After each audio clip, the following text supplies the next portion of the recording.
Salut à tous, c'est Théo Curin et je suis là pour les 10 essentiels de GQ.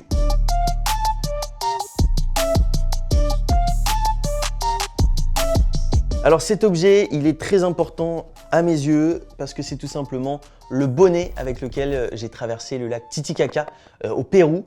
C'est un défi que je me suis lancé il y a pas mal de temps, il y a un peu plus de 15 mois parce que j'ai mis 15 mois à préparer ce défi.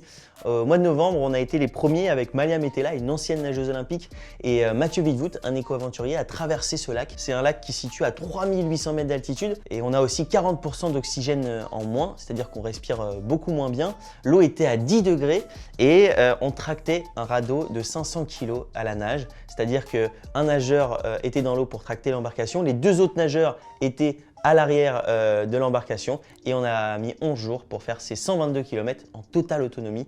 Et ce bonnet, voilà, il ne m'a pas quitté et c'est pour ça qu'il est très important à mes yeux. Spider-Man, pourquoi Spider-Man? Tout simplement parce que ça a été un super-héros très important pour moi. Il faut savoir que je suis tombé malade à l'âge de 6 ans suite à une méningite bactérienne et pour me sauver la vie, il a fallu m'amputer des 4 membres.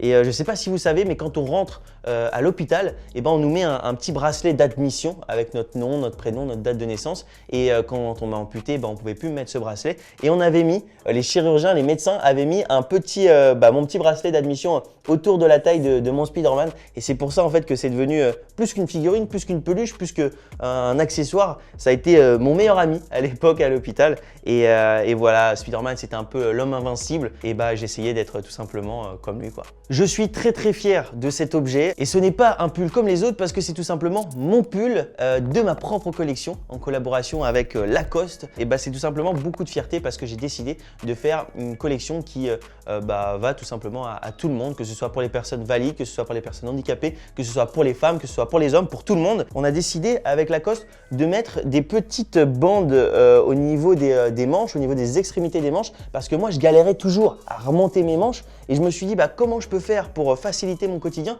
sans que ce soit un truc moche et encombrant. Et en fait on s'est dit que des petites bandes bleues avec un petit dégradé, ça pouvait rajouter un max de style. Aujourd'hui j'essaye d'être de plus en plus présent sur les réseaux parce que je trouve que c'est tout simplement un outil incroyable qui est à la portée de tout le monde. Moi j'essaye de véhiculer des valeurs non pas que sur le handicap, mais sur la différence au sens large. C'est hyper important pour moi que les gens ne me familiarisent pas avec Théo Curin, c'est celui qui nous parle du handicap tout le temps. Moi, je suis plus la personne qui essaye de casser les codes un peu partout et de prouver en fait à n'importe qui que un pépin dans la vie, ça peut arriver à n'importe quel moment, mais qu'à chaque fois, on peut rebondir. Et le message que j'essaye de faire passer, c'est à travers ces réseaux sociaux et avec ce petit outil incroyable. Alors, qu'est-ce que c'est? C'est tout simplement un produit de beauté qui s'appelle Aquapower de la marque Biotherm et je suis très heureux d'être l'ambassadeur de cette marque et aussi de ce produit. Donc ça, c'est un gel hydratant pour les mecs et que j'adore beaucoup.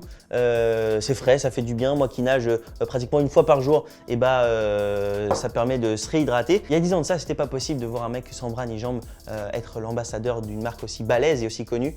Et moi, je trouve que les choses sont en train de changer. Ce petit produit en est la preuve et il faut qu'on continue comme ça. La chance de ma vie, qu'est-ce que c'est? C'est tout simplement mon livre qui est sorti il y a pas si longtemps que ça. La chance de ma vie, ça veut dire plein de choses. Ça veut dire tout simplement peut-être ce qui m'est arrivé en 2006 quand je suis tombé malade. La chance de ma vie, c'est le fait d'être super bien entouré par mes proches, par ma famille, par mes amis. La chance de ma vie, c'est aussi peut-être toutes les opportunités que j'ai aujourd'hui. Et dans ce livre, j'ai décidé en fait de raconter toute mon histoire, dès mon enfance, l'hospitalisation, la rééducation, la reconstruction et puis toutes les rencontres que j'ai faites jusqu'à aujourd'hui. Et c'est tout simplement voilà, un bel hommage que je rends à mes proches aussi. Simplement une photo de famille avec mon papa, ma petite maman et ma grande sœur. C'est des personnes ultra importantes à mes yeux. On a vécu des choses très très fortes, vous pouvez vous en douter. Mais voilà, c'est des personnes que j'aime terriblement. Ils m'ont toujours submergé d'amour, de bienveillance et ils m'ont appris les priorités de la vie. Donc c'est-à-dire l'amour et l'humour. C'est en tout cas ce qui m'a sauvé. Et voilà, tout ce que je fais aujourd'hui, c'est grâce à eux et je le fais aussi pour eux. Une médaille de vice-champion du monde, c'est peut-être tout simplement la médaille dont je suis le plus fier. À ces championnats du monde, j'avais décroché 2 médailles d'argent. Moi, je suis parti de chez mes parents quand j'avais 13 ans.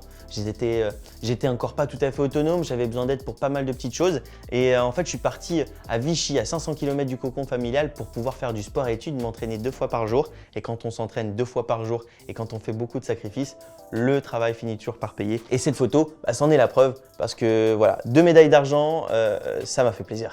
Alors vous savez sûrement tous ce que c'est, ce petit ustensile. C'est un clap de cinéma et c'est un clap, on va dire, cher à mes yeux parce que c'est mon premier clap que j'ai eu après un tournage. C'est après le tournage d'Andy Gang, le film dans lequel j'ai joué pour la première fois en étant le premier rôle de ce téléfilm. Andy Gang, c'est tout simplement un film qui dénonce beaucoup de choses, évidemment le handicap, l'accessibilité, les inégalités au sein de la société et plein d'autres choses aussi, la bienveillance entre les jeunes, la relation entre mère et fils. Et c'était un film incroyable à tourner avec de belles valeurs et j'espère qu'un maximum de personnes vont comprendre les messages parfois subtils de ce film. Alors cet accessoire, il est très important pour moi. Pendant la traversée, j'ai vraiment souffert du manque de mes proches, du manque de mes parents et de ma grande sœur Océane. Et j'avais rien en fait qui me permettait de me rappeler en fait ma famille.